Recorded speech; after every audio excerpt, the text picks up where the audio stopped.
Mga kapuso, marami sa ating mga kababayan ang binaha dahil sa naranasang kalamidad. Kaya muling nagpaalala ang health authorities sa mga sakit na maaring makuha mula sa paglusong sa baha, gaya ng leptospirosis. Kaugnay niyan, makakapanayam natin ang isang infectious disease specialist na si Dr. Rowena Virey. Good morning, Doc Rowena, and welcome to Mornings with GMA Regional TV. Good morning po. Doc, unang-una po sa lahat, ano nga ba ang leptospirosis at mga sintomas nito? Ang leptospirosis po ay isang sakit na usually nakikita sa mga hayop. It is a zoonotic disease, sabi nga nila. So sakit siya ng mga animals which can be transmitted sa tao. Okay? So mostly itong animals na are asymptomatic. Wala silang simptomas, pero carrier sila ng bacteria. And kadalasan itong bacteria na ito ay nailalabas nila sa kanilang katawan sa pamamagitan ng kanilang ihi. And then when itong ihi po ito ay comes in contact sa maruming tubig or maruming anyo ng tubig, which is gaya ng baha, then natatransmit po ito sa tao. Sa mga sintomas po ng leptospirosis, kadalasan wala ho siyang specific na sintomas. No? It is a flu-like symptom. So para siyang trangkaso na nangyayari ang lagnat, usually 2 days onset ng fever, 2 to 5 days onset ng fever. They can present with headache, body pains, tapos pwedeng sumakit ang tiyan, pwedeng mag-diarrhea, pwedeng silang mag-rashes. Dok, nabanggit nyo na yung mga lugar kung saan pwedeng makuha yung sakit na leptospirosis. Pero very common nga itong sinasabi nilang ihi ng daga. Meron pa bang ibang animals? Sabi nyo kasi kanina may mga carrier pa ng bakterya na animals. Ano po yun, Dok? Mostly kasi ang implicated ay mga sa daga po. Pero pwede po siyang maging sakit ng aso, ng pusa, ng mga baboy, kabayo, any domestic animals, tsaka wild animals. So, pwede po silang maging carrier ng leptospirosis bacteria. Doc, ano ang dapat gawin upang makaiwas sa sakit na leptospirosis?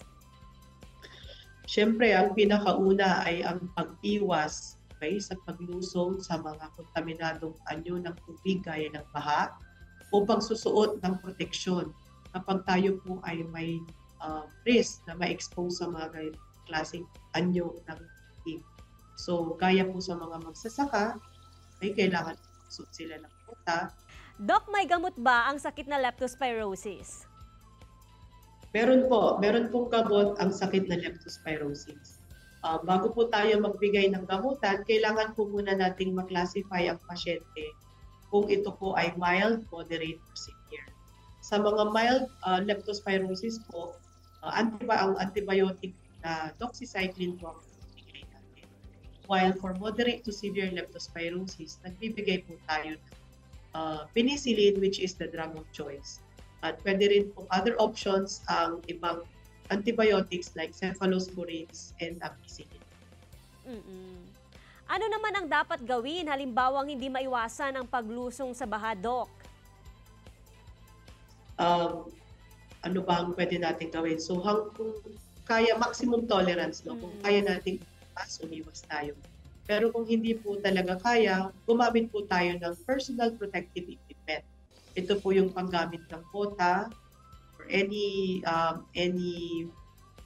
kasuotan na magpoprotekta po sa ating balat para hindi po ito mababad sa tubig. Kasi po, hindi po ibig sabihin, ma'am, na pag na-expose ka sa tubig, makuha ka agad ng leptospirosis. Mayroon pong certain time na kapag nababad po yung paa, yung balat po natin ay lumalambot. And then kapag malambot na po yung skin ng paa, madali po siyang ma-penetrate. Opo. Gaano katagal gumagaling ang tinatamaan ng sakit na ito? Kadalasan ng leptospirosis po, majority po is mild disease. So, pwede lang po sila kaso, bagal na ba hanggang araw. Pero mayroong ilang percentage, about 5 to 10%, ang nagkakaroon po ng severe or complicated type of leptospirosis na majority po ay namatay or nangangailangan ng hemodialysis. And lastly, Doc, paalala sa ating mga kapuso. Go ahead, Doc.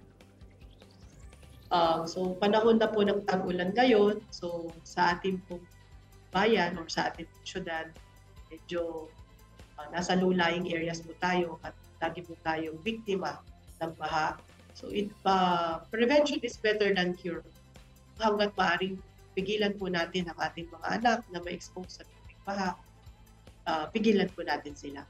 Kailangan po nating magsuot ng personal protective equipment gaya po ng bota, mga kapote. Kapag tayo po ay na-expose sa tubig baha, ay mas mainam na gawin po natin.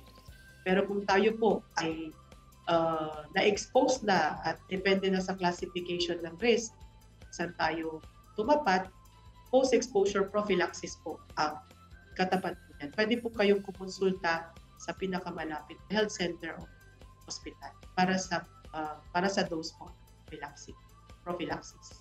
Maraming salamat, Doc Rowena, at ingat po kayo palagi. Maraming salamat din po sa GMA. Salamat din po sa aming Public Health Unit ng Region 1 Medical Center for this opportunity na makapagbigay po kami ng information on leptospirosis.